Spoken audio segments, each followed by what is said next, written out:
Cook with Komal நிகழ்ச்சியில தொகுப்பாணியா இருந்த மணிமேகலை ரீசெண்டா தன்னுடைய யூடியூப் பேஜ்ல ஒரு வீடியோவை ஷேர் பண்ணியிருந்தாங்க. அதுல தான் குக் வித் கோமால் நிகழ்ச்சியில இருந்து விலகுவதா குறிப்பிட்டிருந்தாங்க. மணிமேகலுடைய இந்த பதிவை தொடர்ந்து அவருக்கு ஆதரவா பல்வேறு பிரபலங்களும் குறிப்பிட்டிருக்காங்க. அதே சமயத்துல அவங்க பிரியங்காவுடைய பேரை குறிப்பிடாமலேயே அது பிரியங்கா தான் என்பது அனைவருக்குமே தெரிஞ்சிருந்தது.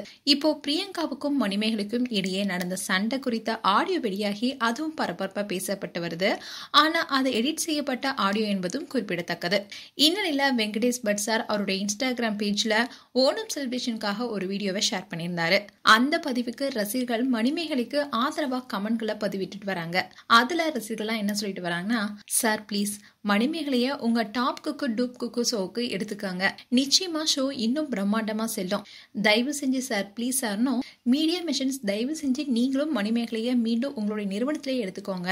ப்ளீஸ் ரசிகளா கேட்கிறோம்னோ இன்னும் சிலர் பட் சார் நீங்க ஷோல இருந்திருந்தா கண்டிப்பா மணிக்கு இப்படி நடந்திருக்காது. மிஸ்ஸிங் யூ சார்னு மணிமேகலைக்கு சப்போர்ட்டிங்கா அவருடைய இன்ஸ்டாகிராம் பேஜ்ல கவுண்ட் பண்ணிட்டு வராங்க. அண்ட் மணிமேகலை சன் மியூசிக் மூலமா தான் பிரபலமானவங்க. சன் டிவிக்கு பரிச்சயமான முகம் தான் மணிமேகலை.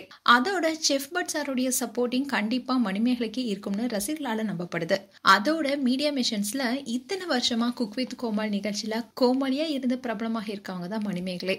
அண்ட் புளிமாங்கா புளிப்பு சாங்குடைய மணிமேகலுடைய பெர்ஃபார்மன்ஸ் யாராலையுமே மறக்க முடியாது. அண்ட் மீடியா மிஷனுக்கும் விஜய் டிவிக்கும் ஏற்பட்ட பிரச்சனையால தான் மீடியா மிஷன் சன் டிவிக்கு போனாங்க. இந்நிலைதான் மணிமேகலையும் இப்போ வெளியேறி இருக்காங்க. சோ மீடியா மிஷன்ஸ் உடைய top cook dupe cook Manimegalai இடம்பெற வாய்ப்புகள் அதிகம்னு சொல்லப்படுது. பொறுத்திருந்து பார்ப்போம் மணிமேகலை டாப் குக் டூப் குக்ல ஆங்கரா வராங்களான்னு. மேலும் மணிமேகலை அண்ட் பிரியங்கா குறித்து உங்களுடைய கருத்துக்களை கமெண்ட் செக்ஷன்ல சொல்லுங்க.